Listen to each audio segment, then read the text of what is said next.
Hey guys, welcome to my very first video on this channel. My name is Benny. In the future you can expect Iceberg videos, but also I will cover the topic of lost media or mysteries in general. I hope that you will enjoy today's video. We are going to talk about the SCP-Iceberg and cover the first 3 layers. And with that, I would say that we just start.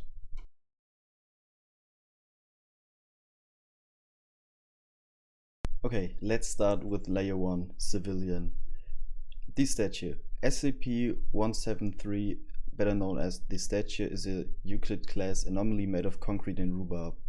It is one, if not the most well-known SCP there is. Its dangers are that it moves incredibly fast and snaps your neck if you don't hold constant eye contact with it. Blinking once is enough for it to kill you. The statue that it's pictured as is called Untitled 2004 by the Japanese artist Izumi Kato. He allowed the Foundation and its community to use it in a non-profit way, but since the Foundation gained a lot of traction in the last few years, many people started to use the picture in ways that made money for them, so he took the Foundation. It's not allowed for the Foundation to use the Secure, Contain and Protect.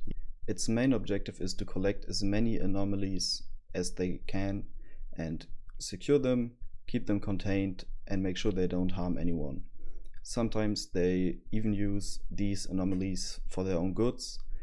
For example, they can use a certain SCP to capture another one. This has to do with the containment classes, but we'll talk about that later on. An example for that would be the living room, which is a room made out of living flesh, and everything that stays too long in it will be consumed and will be made into furniture for it. Yeah, so if you got something you don't want to have anymore, you put it in there and it's gone. Containment Breach. Containment Breach is a video game made by Jonas Rikkonen in which you play a D-class while there's a containment breach at Site 19.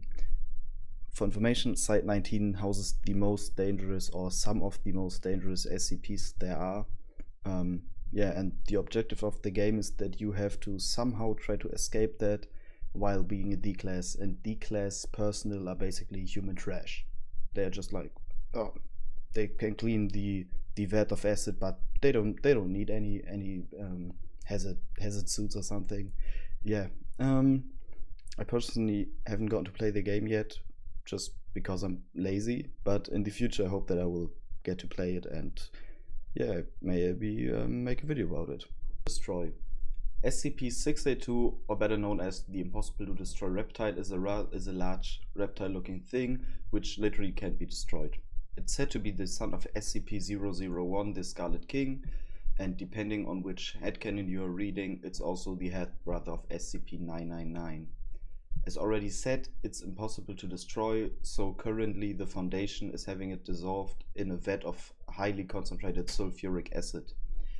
That's only a temporary way of containment since it will become immune to the acid, and because of that the Foundation works around the clock to find other ways to contain it. Some people may suggest to shoot it into the sun, but that would also be just a temporary solution since it would become immune against the fire or the heat and probably just grow wings or something and fly back to Earth to kill all of humanity. Why does it want to kill all of humanity? Because it just has a deep hatred for it and is basically the son of the most evil being in the SCP universe. Yeah. There were only 2 other entities which were able to calm it down, which were his half-brother SCP-999 and SCP-239, the Child Witch. And with that, we already finished layer 1, and now we're at layer 2, D-class. Wikidot. To be honest, I don't really know what the author meant with this entry, since Wikidot is just the prefix of the official SCP website. Since the main website for the SCP Foundation is scp-wiki.wikidot.com. So yeah, if you're interested in that, you can find the link in the description. Collaborative writing project. The SCP Foundation is currently the largest online writing project there is.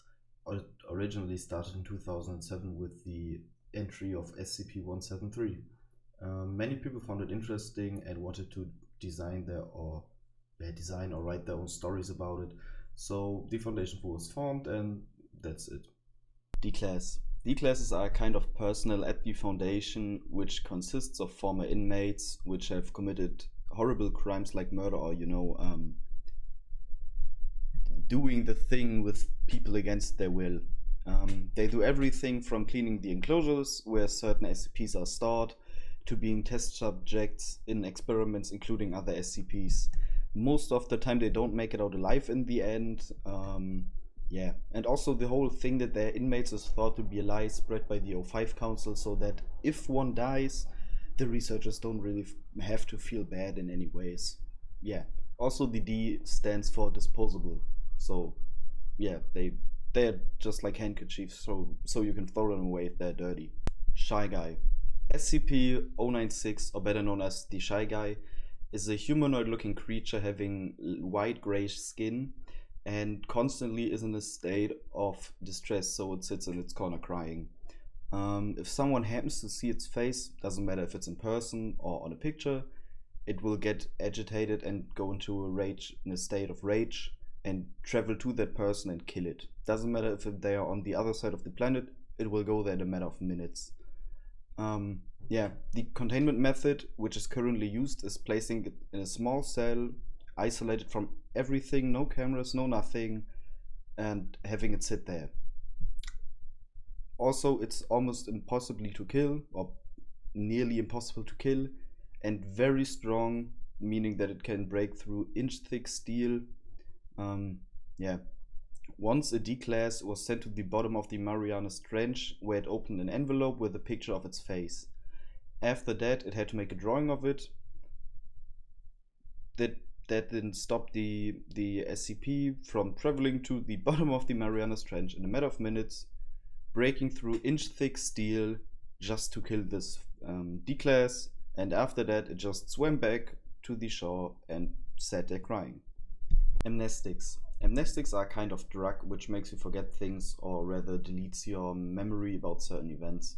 The Foundation usually used them when firing personnel so they can't tell anyone about the Foundation, or if an SCP is seen roaming in the wild and that the general population don't get any information about it. A famous example for the usage of amnestics is the story of SCP-2718, in which the O5 Council learns what comes after death. And because of SCP-2718, whatever you think will happen after death happens to you. To ease their minds, all of the O5 were administered amnestics, so they forget what comes after death, or basically they don't know what will happen to them after death. MTF. MTF is short for Mobile Task Forces. They are dispatchable groups of agents which have been trained to be used in certain situations. One of them, MTF Nine-Tailed Fox for example, is to be dispatched in case standard protocol fails and multiple containment breaches are imminent. Since there are multiple MTF units, my favorite has to be MTF Tau 5. That's because all of its members are made from the flesh of a dead god, and they have been equipped with the most advanced technology there is.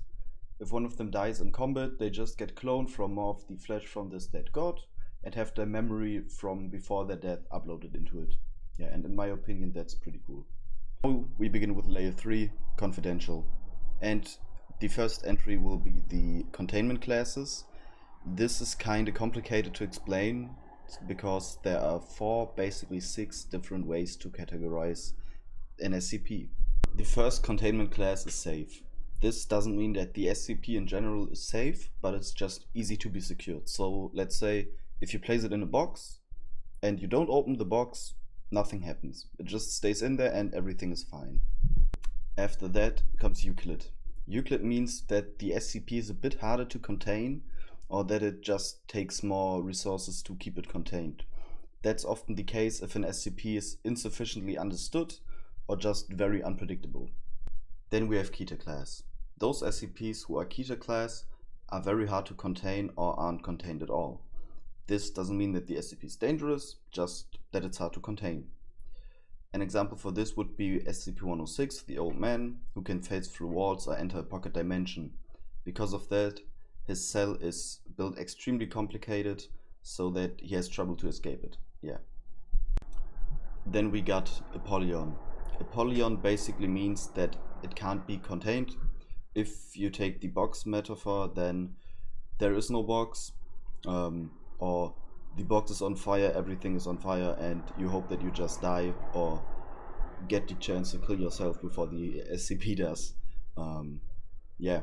To the last two containment classes, they aren't really considered containment classes, but I like to include them here. One of them is Thaumiel. Thaumiel just means that you can use an SCP to contain another SCP. And then there's the last one, which is just incapacitated, which most likely means that the SCP has been killed or, I don't know, stuck in a pocket dimension and can't do anything anymore. -J. -J is usually used to mark joke SCP stories like SCP-420J, which is a story about researchers growing some dank, if you get what I mean, you know? That's The Old Man. The Old Man, or SCP-106, is a Keter class humanoid creature looking like an old man. There are absolutely no physical interactions allowed, except if the O5 Council decides to allow it with 2/3 voting for it. He likes to phase through walls, corrode everything in its path, and kill young men aged between 10 and 25. After each attack, he usually rests for about 3 months before beginning to become active again. He is kept in a sealed container comprised of lead-lined steel.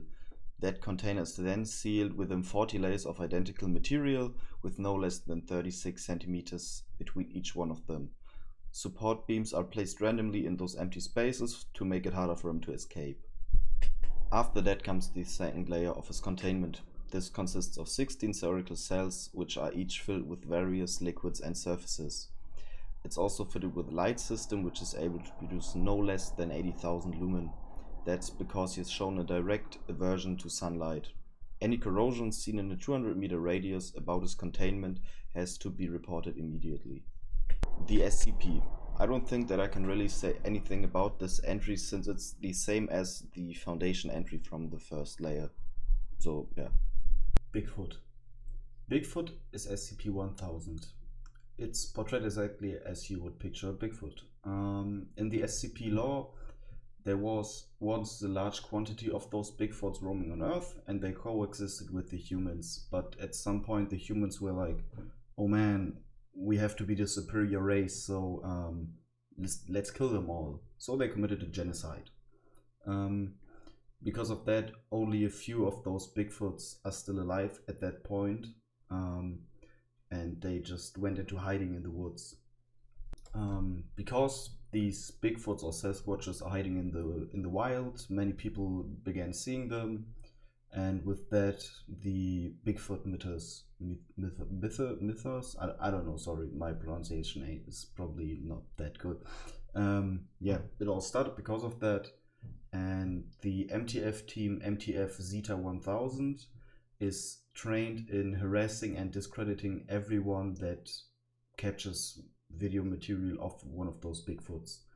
They also are administered amnestics or are just harassed in general and will they will make it, this foundation will make it seem as they are lunatics, which will probably destroy the lives of those people, but you shouldn't fuck with the foundation. Yeah. Also, those Bigfoots are not just regular Bigfoots as you may think, like big apes.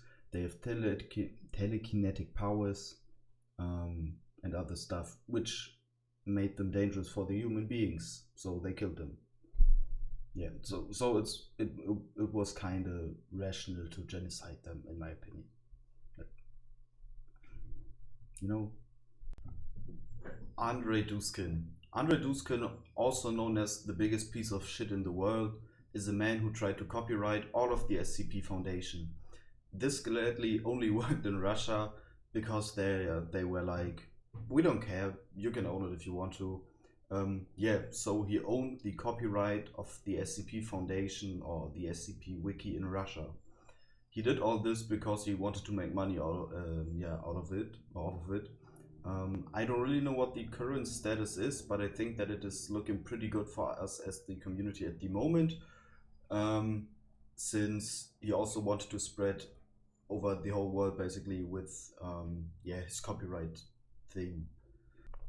1 month. 1 month usually refers to the popular theory that D-classes only survive for about 30 days on their job. There are also a few other takes on this theory, like that after 30 days the D-classes are administered amnestics and they just get shipped to God knows where. Another one is that they are not pronounced dead, but rather that they are lost. In this case, being lost is most of the time being trapped in some pocket dimension and being tortured by an omnipotent god for all of eternity.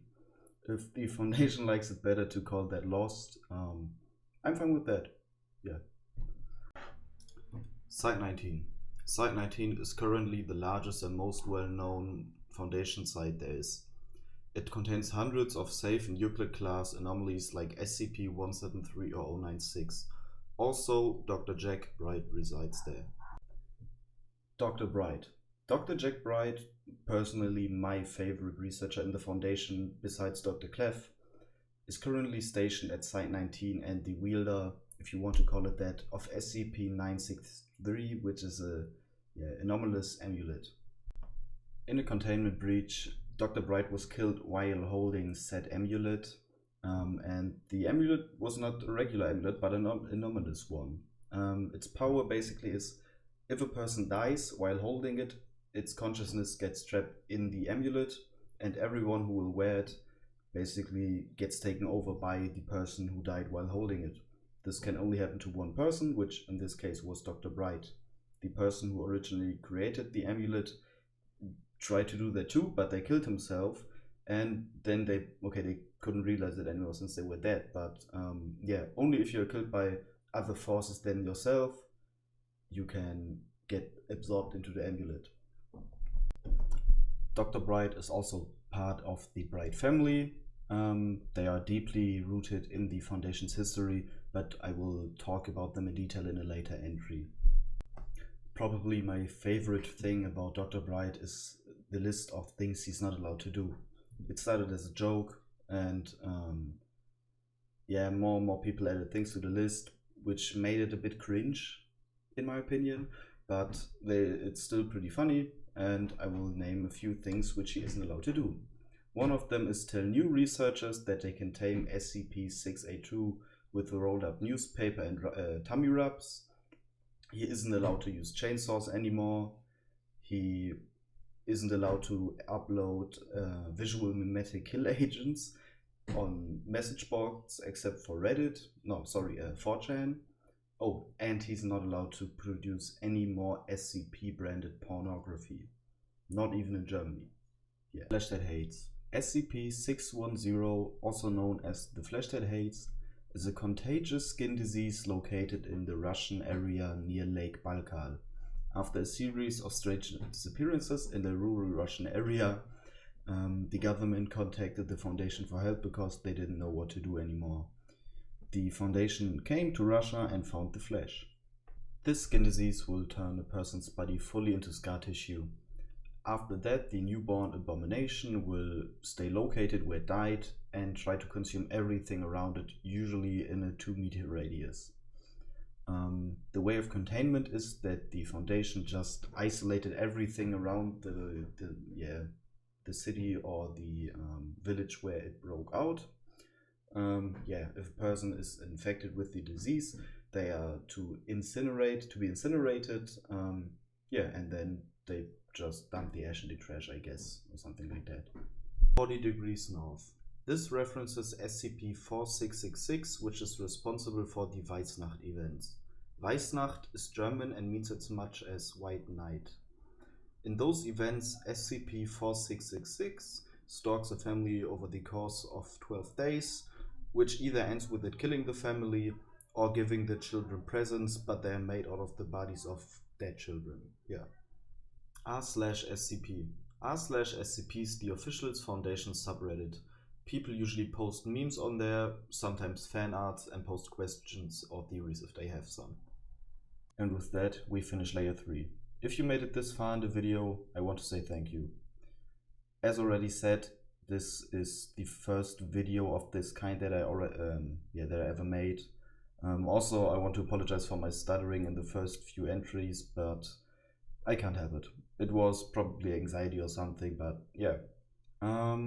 Stay tuned for my next video where we explore the deeper layers of the Foundation Iceberg, and I will probably already have uploaded then a video about the Gravity Falls Iceberg, since Gravity Falls is my favorite show. Yeah, bye.